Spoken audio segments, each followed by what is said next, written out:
uma das batidas mais absurdas da história da Fórmula 1 e a culpa é 100% da FIA e do novo regulamento. Então, bom, aqui é a Lai, aquela amiga que fala de Fórmula 1 e diversos esportes, e esse é um vídeo sobre Fórmula 1, e eu venho mostrar pra vocês que era questão de tempo pra que esse acidente acontecesse. Os sinais e alertas estavam aí desde os simuladores, inclusive o próprio Verstappen já vinha falando sobre isso, como outros pilotos também falaram.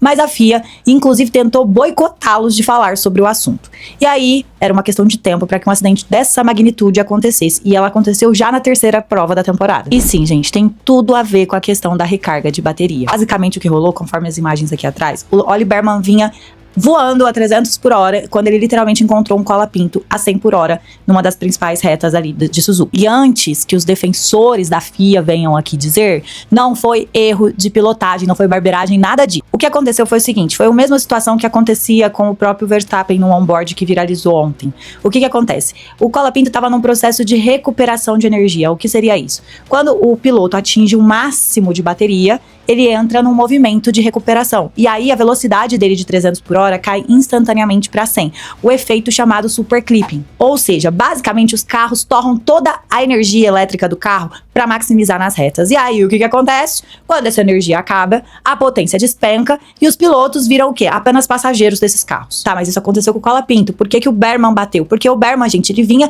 a 300 por hora e essa situação do super clipping acontece em segundos. Ou seja, para ele não enfiar o carro na traseira do colapinto, ele foi desviar e aí perde o controle do carro a 300 por hora e teve uma batida de força G de 50, ou seja, 50 força G, uma das batidas mais fortes da história da Fórmula 1. A ponto dele sair com muitas dores e mancando do carro. O grande perigo é que essa queda de velocidade é muito brusca de uma hora para outra, que torna o carro imprevisível. Com essa imprevisibilidade, o piloto deixa de atacar, deixa de acelerar e ele só reage ao sistema. E, gente, isso não é a Fórmula 1. Isso não é a essência de Fórmula 1. Esse não é o primeiro acidente que acontece devido a problemas deste regulamento. A gente teve um acidente de travar exatamente pela queda de energia da bateria com o Piastri, lá na volta de apresentação, lá na Austrália, se vocês esqueceram disso. E vale dizer que após o acidente, diversos pilotos, inclusive eu vou deixar a print aqui, do Sainz falando que isso já era previsível e que os próprios pilotos alertaram a FIA sobre isso. E agora a FIA, depois de toda a repercussão e de todas as análises sendo feitas, veio e trouxe um comunicado dizendo que vão aproveitar esse recesso de um mês que ficaremos sem corrida para analisar e ver o que podem mudar no regulamento para resolver essa questão. E particularmente falando, eu que acompanho o esporte há mais de 20 anos, nunca vi uma situação assim.